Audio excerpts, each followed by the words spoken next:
वाले से रिलेट करोगे अगर, फ्लूइड टाइप का है कि number of molecules per unit volume given है और इस वॉल से जो पार्टिकल कोलाइड हो रहे हैं पर सेकंड कितने पार्टिकल्स यहाँ से आ रहे हैं 30 डिग्री पे। तो अगर 30 डिग्री पे तो एक पार्टिकल के मोमेंटम में कितना चेंज है, मोमेंटम में कितना चेंज है। तो मोमेंटम में चेंज है इनिशियली एम वी नॉट से आ रहा है और ये 30 डिग्री पे ही रिफ्लेक्ट होगा 30 डिग्री। तो M V naught cos theta M V naught sine theta, ये है M V naught cos theta और इधर से M V naught sine theta. Component में रिजॉल्व कर पाओगे? Yes sir. ये है 30 डिग्री, मोमेंटम को थोड़ा सा एक्सटेंड कर दिया, ये हो गया एंगल। तो सरफेस के परपेंडिकुलर जो कंपोनेंट है वो है एम वी कॉस 30 और ये है एम वी साइन 30। सरफेस के पैरेलल जो कंपोनेंट है वो अनचेंज्ड, परपेंडिकुलर चेंज होगा। What is change in momentum of one molecule? Delta P equals to 2mv cos 30 degree. What is a rate of change of momentum is called force. तो rate of change of momentum, अब यहाँ से कितने molecules आ रहे हैं, तो अगर fluid से याद करोगे कि एरिया इनटू वेलोसिटी क्या होगा, volume flow rate. Area into velocity जो है वो होगा वॉल्यूम फ्लो रेट। और अगर हम कैलकुलेट करें number of molecules striking the wall, striking the wall in 1 second, 1 second में वॉल से कितने मॉलिक्यूल्स स्ट्राइक कर रहे हैं, अगर ये हमें फाइंड करना है तो हम क्या कर सकते हैं कि यहां से area into velocity, area into velocity into small N, velocity into area volume flow rate, मतलब volume per second, volume per second. और n is the number of molecules per unit volume. तो नंबर डायमेंशन वाइज देखो, dimension wise क्या ये चीज, इसमें किसी को डाउट बताओ?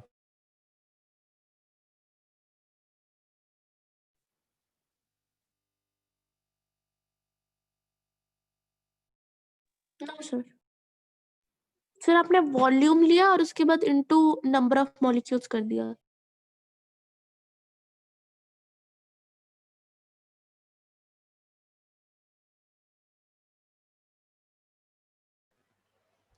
एरिया इंटू जो बीम का एरिया है, बीम की एरिया है, यहाँ से बीम का एरिया क्रॉस सेक्शनल एरिया है और उससे कितने इंटू वेलोसिटी। तो ये हो गया volume flow rate. Volume flow rate मतलब इसकी यूनिट क्या हो जाएगी, मीटर क्यूब पर सेकेंड। और ये number of molecules per unit volume, मतलब इस बीम में कितने मॉलिक्यूल्स हैं, तो ये हो जाएगा नंबर, नंबर पर यूनिट वॉल्यूम। तो ये क्या होगा, number of molecules striking in 1 second, पर सेकेंड मीन्स 1 सेकेंड। तो ये क्वांटिटी हो जाएगी number of molecules striking in 1 second. ठीक है, वॉल्यूम, वॉल्यूम इंटू एन से मल्टीप्लाई कर दिया, ये हो जाएगा volume flow rate, area into velocity. भाई वहां पे फ्लूइड में जो है लिक्विड की वेलोसिटी होती थी, यहाँ पे मॉलिक्यूल्स की वेलोसिटी है ये। ठीक है, तो इससे हम निकाल सकते हैं कि what is force, force acting on this wall, F, F is equal to, F is equal to number of molecules striking in 1 second, striking in 1 second into momentum change due to one collision। 1 second में इतने molecules आगे collide कर रहे हैं और एक के वजह से मोमेंटम चेंज कितना हो रहा है, ये delta P, momentum change due to one collision. तो जो फोर्स हो जाएगा यही है change in momentum in 1 second. ये क्वांटिटी क्या है, change in momentum in 1 second और rate of change of momentum, rate of change of momentum is called force. तो यहाँ पे जो फोर्स ये पुट कर दोगे, A into V naught into N into delta P is equal to 2mv cos 30 √3/2, ये cancel out हो जाएगा। यहाँ से जो फोर्स एक्ट करेगा ड्यू टू द कोलिजन हो जाएगा m, अच्छा स्पीड जो है इसकी v नॉट है, स्पीड v नॉट है जो इनिशियल स्पीड है, तो ये हो जाएगा v नॉट। तो ये m/a v0² n √3 m/v0² by a, ये हो जाएगा f। समझ में आई ये बात या नहीं, बोलो। ये आंसर सर है। वो जहाँ से फोर्स का इक्वेशन लिखे है वहां से एक और बार रिपीट कर दीजिएगा। यस सर, फोर्स का इक्वेशन। फोर्स देखो, ये जो है ये पॉइंट जो है बहुत जगह पे यूज होगा, मतलब बहुत जगह क्या, एक जगह और फोटॉन्स लाइट का कोलिजन होता है। तुम पहले ये सोचोगे फोर्स मुझे फाइंड करना है, फोर्स क्यों एक्ट कर रहा है, मोमेंटम चेंज की वजह से। तो 1 सेकेंड में जितना मोमेंटम चेंज हो रहा है वो मुझे फाइंड करना है। 1 सेकेंड में momentum change is also called as rate of change of momentum, dp/dt, यही होता है। तो dp/dt यस मतलब सर। 1 सेकेंड में कितना मोमेंटम चेंज हुआ। तो यहाँ तो पार्टिकल्स आके कोलाइड कर रहे हैं, तो मैं देखूंगा 1 सेकेंड में कितने पार्टिकल कोलाइड कर रहे हैं, और एक कोलिजन की वजह से कितना मोमेंटम चेंज हो रहा है, एक कोलिजन की वजह से कितना मोमेंटम चेंज हो रहा है। तो delta P is due to 1 collision, and ये है number of collision taking place in 1 second. हाँ सर। वो डाइजेस्ट अभी भी नहीं। हाँ सर ठीक है। Number of no molecules sir. Strike in 1 second, area into velocity, area into velocity, volume flow rate, volume flow rate मतलब क्या हो गया, metre cube per second, metre cube per second is the volume flow rate. Volume flow rate और small n is the number of molecules per second, number of molecules in unit volume, per unit volume. ये दोनों term को multiply करने से हो जाएगा number of molecules flowing in 1 second. जागो थोड़ा Saumyadeep. Area into velocity fluid में याद है वॉल्यूम फ्लो रेट होता था, यस सर। फिर और नंबर ऑफ n जो है number of molecules per unit volume है, दोनों टर्म को मल्टीप्लाई करेंगे क्या होगा, number of molecules flowing per second, 1 second में कितने मॉलिक्यूल्स जा रहे हैं, वो हो जाएगा av into N, av yes into, sir. और एक कोलिजन की वजह से कितने मोमेंटम चेंज हो गया, तो ये हो गया फोर्स।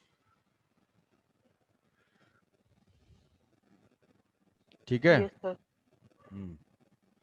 तो ये हुआ मोमेंटम चेंज, और मोमेंटम चेंज के बाद हमें क्या फाइंड करना था, प्रेशर, कि इस कोलिजन की वजह से कितना प्रेशर एक्ट कर रहा है। तो यस। इस जो भी एरिया है, जो वॉल का एरिया है, वॉल का area, area of the wall, area of wall, वो मान लेते हैं कि वो है a0 या a', then pressure acting at wall, pressure acting at wall is equal to f divided by a'। Wall के ऊपर बीम कोलाइड कर रही है, और कोलाइड करने की वजह से उसके ऊपर फोर्स एक्ट कर रहा है, तो प्रेशर क्या हो जाएगा, फोर्स पर यूनिट वॉल का एरिया, वॉल का एरिया, ये क्या है, ये है बीम का एरिया जितने में मॉलिक्यूल्स फ्लो हो रहे हैं। So what is pressure acting at wall is equal to √3ma v0² n divided by a'। Sir hmm sir यहाँ पे एरिया ऑफ वॉल जितना होगा एरिया ऑफ बीम उतना नहीं होगा। नहीं, एरिया बीम तो छोटा सा है, एरिया ऑफ वॉल कैसे है, तो मतलब कैलकुलेशन में। नहीं सेम क्यों होगा भाई, दोनों अलग, कैलकुलेशन में भी क्यों, तो अलग है, ये वॉल के ऊपर स्ट्राइक कर रहा है पूरा, तो वॉल का जो एरिया है और बीम का एरिया दोनों डिफरेंट है, सेम क्यों होगा,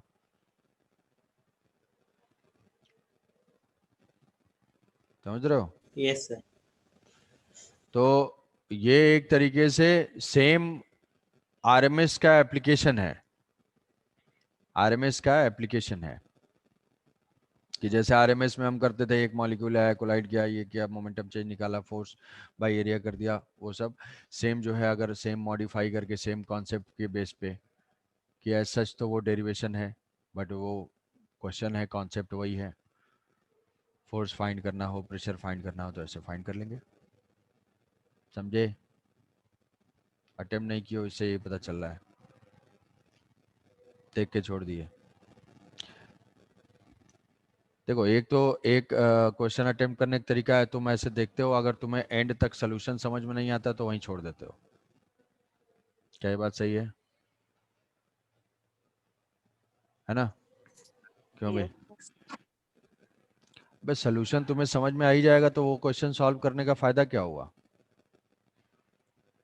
तुम ये सोचो कि जो क्वेश्चन तुम ऐसे क्वेश्चन पढ़ रहे हो और उसका सोल्यूशन तुम्हें समझ में आ रहा है, तो फिर वो क्वेश्चन तो सॉल्व हो गया ना। तो उससे तुम्हारे दिमाग में चेंज क्या होगा? जब कोई क्वेश्चन के साथ थोड़ा टाइम स्पेंड करोगे तब तो समझ में आएगा।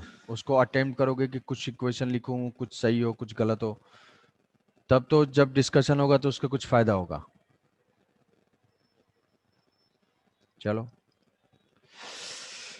नेक्स्ट है mean free path. Mean free path,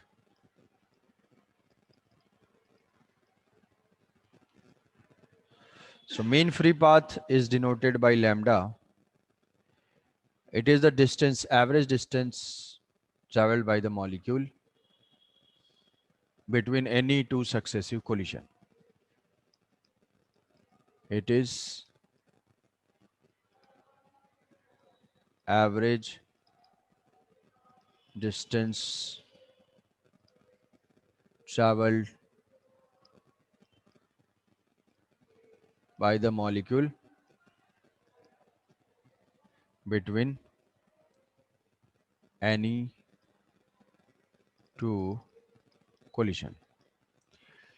कि किसी भी दो कोलिजन्स के बीच में, किसी भी दो कोलिजन्स के बीच में ऑन एन एवरेज कितना डिस्टेंस ट्रैवल करता है।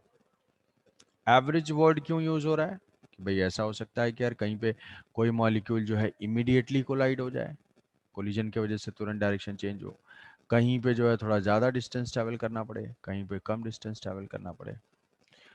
तो ये जो है एक एवरेज डिस्टेंस है, average distance travel by the molecules between any two collision, किसी भी दो कोलिजन्स के बीच में। तो सोचो, ये जो है तुम्हें कैलकुलेट करना है। हालांकि इस चीज़ की जो ज़रूरत है वो सिर्फ फार्मूला रट लेना है, काम खत्म है। बट फार्मूला के अलावा भी थोड़ा सोचना है कि हम कैसे कैलकुलेट करेंगे, कैसे कैलकुलेट करेंगे उसका।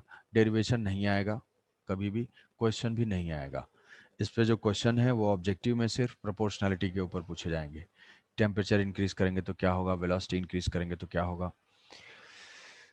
तो दैट मतलब वो जो है पर्पस हमारा फॉर्मूला याद करने से हो जाएगा। बट मे बी इसके ऊपर क्वेश्चन फ्रेम हो जाए किसी एग्जाम में कुछ, तो थोड़ा सोचना है इसको कि कैसे हम सॉल्व करेंगे। देखो, सॉल्व करने का जो बेसिक लॉजिक है, हालांकि जो हम डेराइव करेंगे एक्चुअल फार्मूला उससे थोड़ा सा मॉडिफाइड होता है, तो हम थोड़ा सा कुछ एजम्पशंस के साथ इसको सॉल्व करेंगे। जैसे मान लो कि कोई कंटेनर है, कंटेनर में कुछ मॉलिक्यूल्स हैं, तुम जो है टी सेकेंड कंसीडर करो। अब ध्यान से थोड़ा सुनना, दो चार स्टेप है। कोई हम टी टाइम कंसीडर करते हैं, टी जो है वो टाइम है। मॉलिक्यूल मॉलिक्यूल जो है वो मूव कर रहा है किसी स्पीड से। अब मान लेते हैं वो आरएमएस स्पीड है, आरएमएस स्पीड एवरेज स्पीड है कोई भी, तो ये जो है आरएमएस स्पीड से ट्रैवल कर रहा है।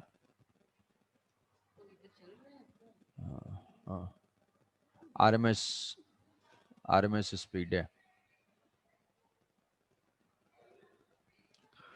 तो टी टाइम में मॉलिक्यूल कितना डिस्टेंस ट्रैवल करेगा, टी टाइम में कितना डिस्टेंस ट्रैवल करेगा, V RMS into T, V RMS into T. तो इस इतने डिस्टेंस में इतने डिस्टेंस में वो कितने मॉलिक्यूल्स के साथ कोलिजन्स करेगा, कितने मॉलिक्यूल्स के साथ कोलिजन करेगा। तो वो कोलिजन्स अगर मैं फाइंड करता हूं कि भाई यहां से वीटी डिस्टेंस ट्रेवल किया और नंबर ऑफ कोलिजन्स निकाल लिया, डिस्टेंस निकाल लिया और नंबर ऑफ कोलिजन्स निकाल लिया, तो वन कोलिजन में कितना डिस्टेंस ट्रेवल किया उसको मैं वीटी से डिवाइड कर दूंगा। ठीक है, तो अगर कोई भी मॉलिक्यूल हम ऐसे कंसीडर करते हैं, कोई मॉलिक्यूल अगर ट्रेवल करता है तो वो स्मॉल एन हम डिनोट करते हैं, small N is the number of molecules per unit volume, number of molecules per unit volume. Unit volume में मतलब मान लो 1 मीटर क्यूब में 10 है, तो 10 मीटर क्यूब में फाइंड करने के लिए क्या करोगे, 10 से मल्टीप्लाई कर दोगे, तो 1 मीटर क्यूब में n मॉलिक्यूल्स हैं, यूनिट वॉल्यूम में n मॉलिक्यूल्स हैं। तो अगर कोई मॉलिक्यूल ट्रैवल करता है तो वो कितने मॉलिक्यूल्स के साथ कोलाइड करेगा, उसके चारों तरफ मान लो तुम कोई एक स्फीयर ऐसे ट्रैवल कर रहा है, तो ये स्फीयर स्फेरिकल है केटीजी जो है, तो इसके सराउंडिंग में जितने भी मॉलिक्यूल्स होंगे उनके साथ वो कोलाइड करेगा इसके रेंज में। इस पाथ में जब ये ट्रैवल कर रहा होगा तो कितने मॉलिक्यूल्स के साथ कोलाइड करेगा, जितने भी इस वॉल्यूम में मॉलिक्यूल्स होंगे सबके साथ कोलिजन होगा इसका। कि ये जो है मॉलिक्यूल जो कि मूव कर रहा है तो वो कितने मॉलिक्यूल्स के साथ कोलाइड करेगा, जो कि 2D डायमीटर का सिलेंडर बनेगा। कि ये तो एक खुद मॉलिक्यूल है, यहां देखो ये बात समझना है, एक मॉलिक्यूल जा रहा है तो वो अपने ऊपर कुछ मॉलिक्यूल सराउंडिंग में चारों जितने भी स्फीयर्स होंगे उसके सामने जितने स्फीयर्स आएंगे सबके साथ उसका कोलिजन होगा। हम क्या कर रहे हैं, हमें नंबर ऑफ कोलिजन्स निकालना है, कितने से कितने मॉलिक्यूल्स के साथ वो कोलिजन कर रहा है। तो यहां से ये वीटी डिस्टेंस ट्रेवल कर रहा है तो ये कितने मॉलिक्यूल्स के साथ कोलाइड करेगा, जो कि 2D रेडियस के 2D डायमीटर के सिलेंडर में होंगे। ये बात समझो, 2D डायमीटर के सिलेंडर में एक मॉलिक्यूल के ऊपर मॉलिक्यूल और ये जो है नीचे मॉलिक्यूल, मतलब जो है मैं अगर ऐसे कंसीडर करूं कि ये तो मॉलिक्यूल का खुद का डायमीटर डी हो गया और ये रेडियस, तो इस सिलेंडर में जितने भी मॉलिक्यूल्स आएंगे उनके साथ उसका कोलिजन होगा। ये बात बोलो समझे, कि molecules Yes, sir. Contained in the diameter of 2D diameter के इनसाइड में जब अरे वो जाएगा तो भाई आसपास जितने भी मॉलिक्यूल्स होंगे सबसे कोलाइड करते हुआ जाएगा ना, तो उससे जो टच करते हुए डिस्टेंस पे होगा, मतलब उससे एक रेडियस डिस्टेंस पे जितने मॉलिक्यूल्स होंगे उनके साथ कांटेक्ट में होगा, ऊपर नीचे चारों तरफ से। तो वो मूव करता है तो सामने जितने मॉलिक्यूल्स हैं, ऊपर जितने, नीचे जितने, जितने चारों तरफ से मॉलिक्यूल्स हैं, तो उसको हम क्या बोल सकते हैं कि ये दो मॉलिक्यूल्स के जो है जो डी डायमीटर 2D डायमीटर ये है मॉलिक्यूल, ये मूव कर रहा है 2D डायमीटर, मतलब डी रेडियस के सिलेंडर में जितने मॉलिक्यूल्स कंटेन्ड होंगे उनके साथ इसका कोलिजन होगा। डी रेडियस के सिलेंडर में, कौन सा डी रेडियस, ये है अपना डी रेडियस, ये यहाँ पे ये और ये दो मॉलिक्यूल्स हैं, दो मॉलिक्यूल्स के बीच में कोलिजन तब होगा जब उनके सेंटर टू सेंटर की डिस्टेंस डी के इक्वल होगी। डी से ज्यादा होगी नो कोलिजन, डी से कम हो नहीं सकती है क्योंकि ये रिजिड स्फीयर्स हैं।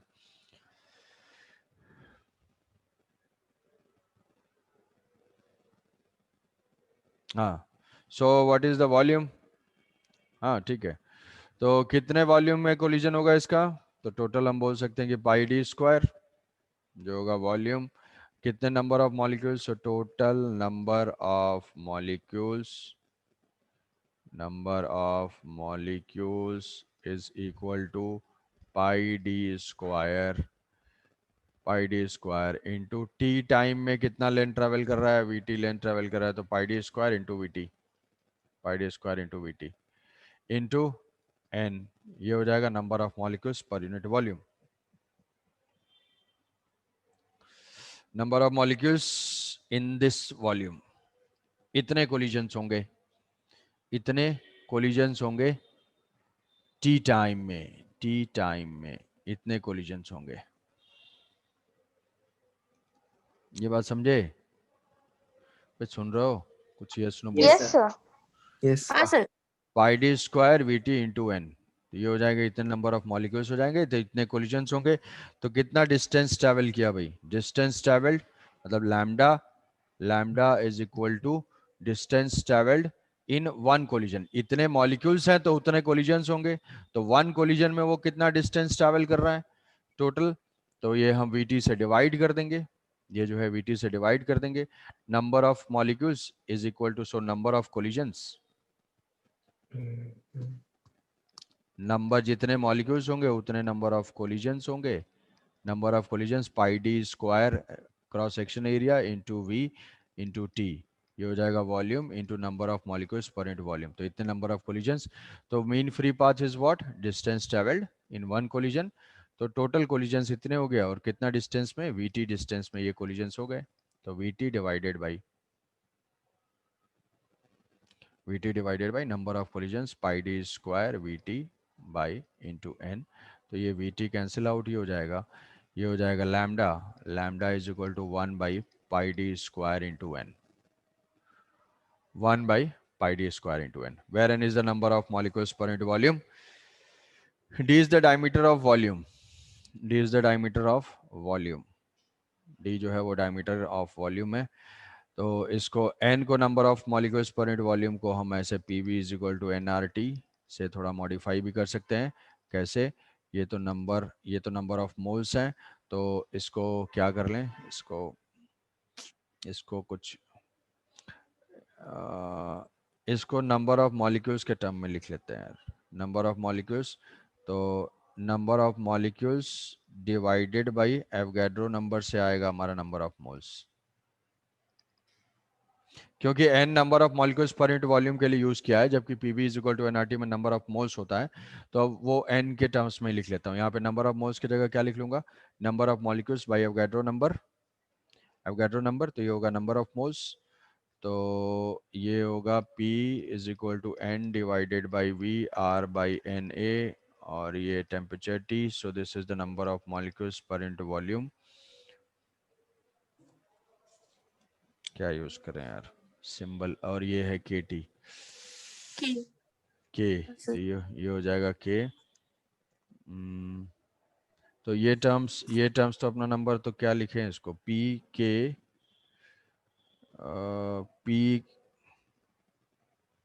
P by K T,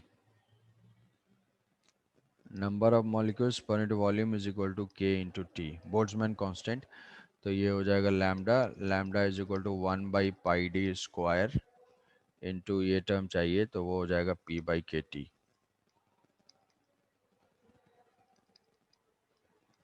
K T divided by pi D square into P, where P is the pressure.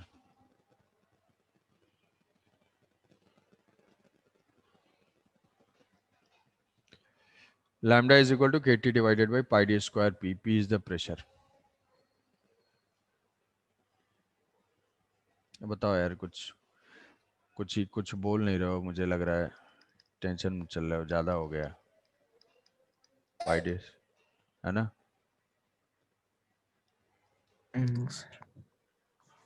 No sir, बस समझने की कोशिश कर रहे हैं। समझने की Yes, कोशिश sir. करो। Yes sir. Distance travel T time में डिस्टेंस निकाल लिया, वी टी डिस्टेंस, और उतने में कितने कोलिजन्स हुए। और सिंपल सा लॉजिक है कि डिस्टेंस ट्रैवल कितना किया और उसमें कितने नंबर ऑफ कोलिजन्स हैं। तो नंबर ऑफ कोलिजन्स कैसे फाइंड कर रहे हैं? कि उतने वॉल्यूम में कितने नंबर ऑफ मॉलिक्यूल्स हैं। तो नंबर ऑफ मॉलिक्यूल्स निकालने के लिए ये देख लिया कि कोई भी मॉलिक्यूल्स अगर जा रहा होगा तो वो उसके डी डायमीटर में जितने भी मॉलिक्यूल्स आएंगे सबके साथ वो कोलाइड करता हुआ जाएगा। कोलिजन होने के लिए दो मॉलिक्यूल्स के बीच की सेंटर टू सेंटर डिस्टेंस जो है वो डी के बराबर होनी चाहिए, डायमीटर के इक्वल होनी चाहिए। तो वही है कि यहाँ से डी रेडियस के सर्किल में जितने भी मॉलिक्यूल्स आएंगे, डी रेडियस के सर्कुलर क्रॉस सेक्शन में जितने भी मॉलिक्यूल्स आएंगे उनके साथ कोलिजन होगा। तो नंबर ऑफ मॉलिक्यूल्स निकाला, नंबर ऑफ मॉलिक्यूल्स में cross section area into velocity into length, cross section area A into L वो हो जाएगी volume, volume into number of molecules. तो इतने जितने नंबर ऑफ मॉलिक्यूल्स उतने कोलिजन्स, और टोटल डिस्टेंस कितने, टाइम में मल्टीप्लाई किया। हाँ वीटी मल्टीप्लाई किया, टी टाइम लिया कोई कि लेंथ ट्रेवल पता चल जाए उसमें, हाँ सर ठीक है। तो ये हो जाएगा 1/πd²n, 1/πd²n। और ये number of molecules per unit volume को प्रेशर और टेम्परेचर के टर्म्स में लिख लिया, तो ये हो जाएगा kT/p। बट इन एक्चुअल, हाँ बोलो, कोई कुछ पूछ रहा है। सर डेफिनेशन में जो लिखे एनी टू कोलिजन, वो क्या है सर? 2 सक्सेसिव कोलिजन, एक कोलिजन है उसके बाद दूसरा कोलिजन।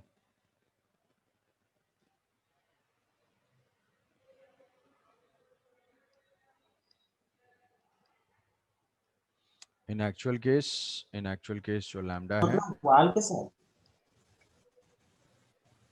अबे वॉल के साथ कोलिजन होगा, मॉलिक्यूल्स के साथ भी तो कोलिजन होगा।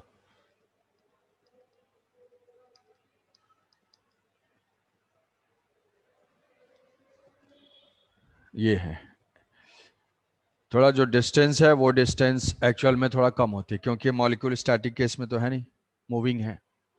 जो मॉलिक्यूल्स हैं वो मॉलिक्यूल्स एक्चुअल में रेस्ट में तो है नहीं, वो मूविंग है। तो एक एक्स्ट्रा फैक्टर जो है √2 का आता है, बाकी सारी चीजें सेम होती हैं। फार्मूला याद रख लेना यार इसका, ठीक है, फार्मूला याद रख लेना। बताओ कुछ पूछना है इसमें, तो ये तो नेक्स्ट चले।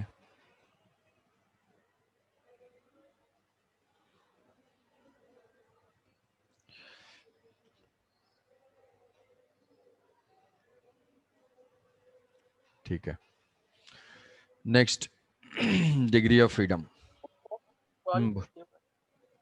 लास्ट पार्ट थोड़ा कौन सा last part?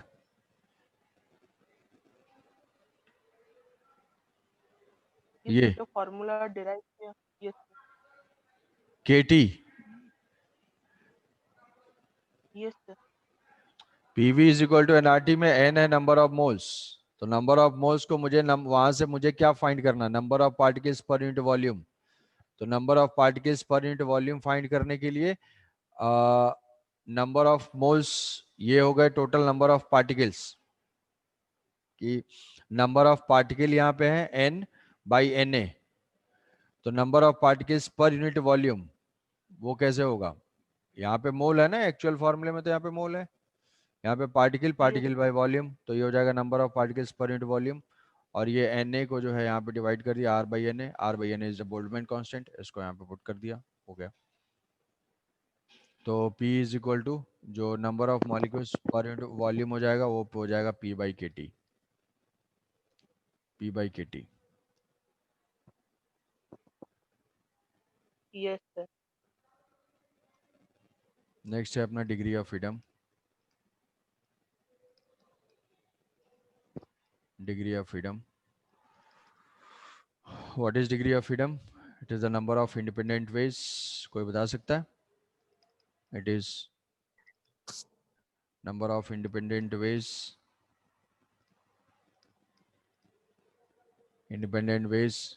by which any molecule or atom can have energy.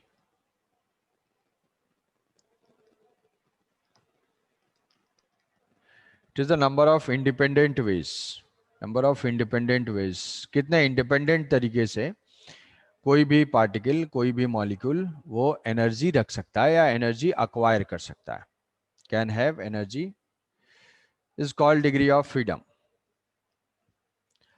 तो डिग्री ऑफ फ्रीडम, जैसे कोई भी मॉलिक्यूल है तो उस मॉलिक्यूल के पास जो वेज हैं या जो मेथ इंडिपेंडेंट टर्म्स हैं जिसके थ्रू वो एनर्जी रख सकता है, तो वो ट्रांसलेट कर सकता है।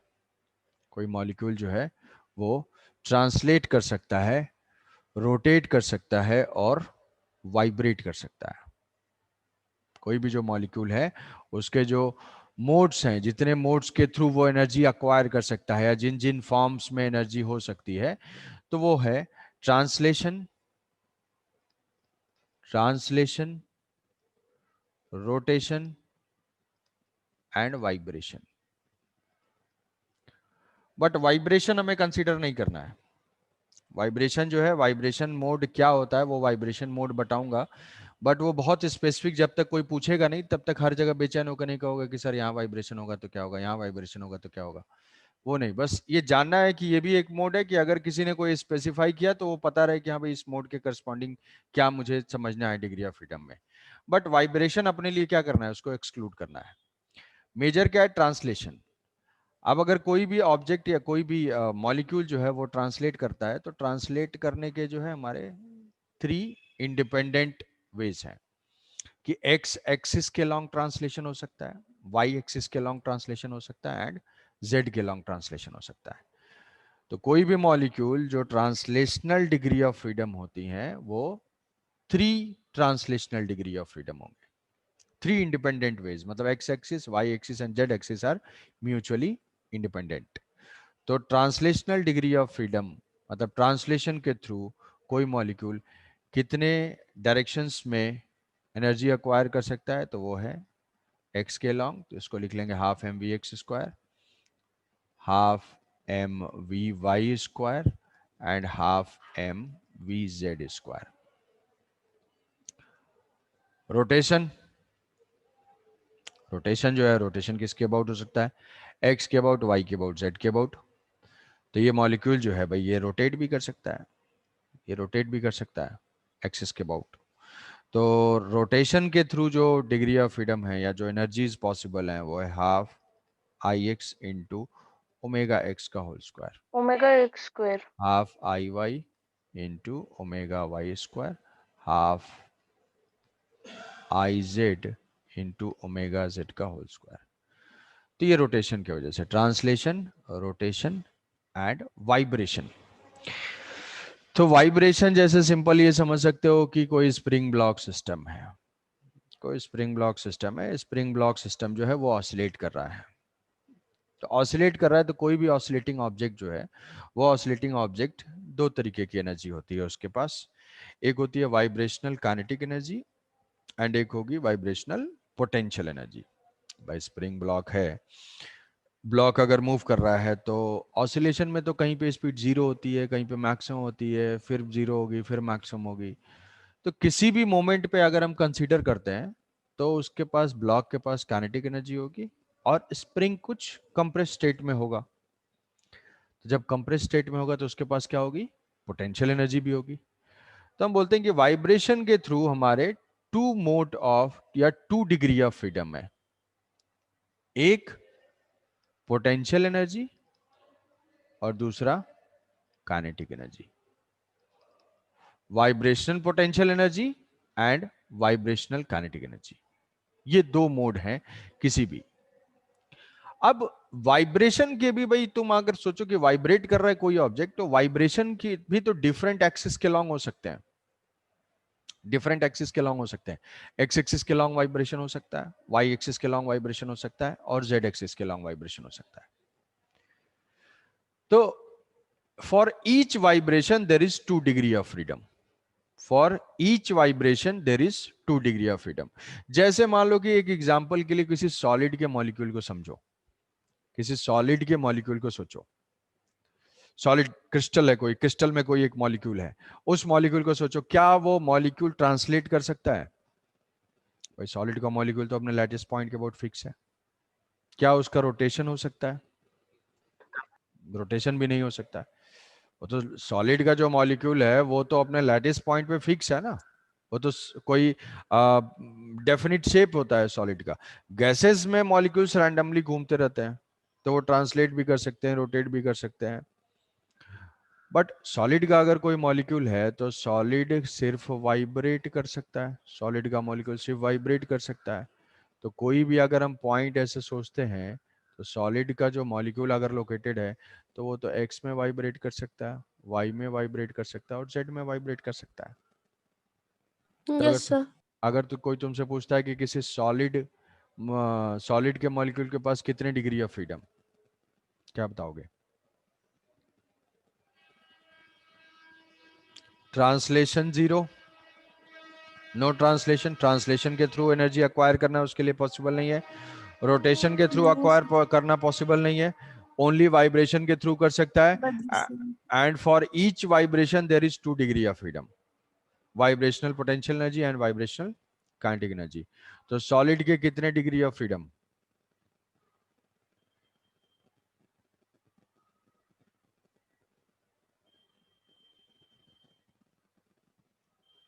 समझ नहीं आ रहा है सर.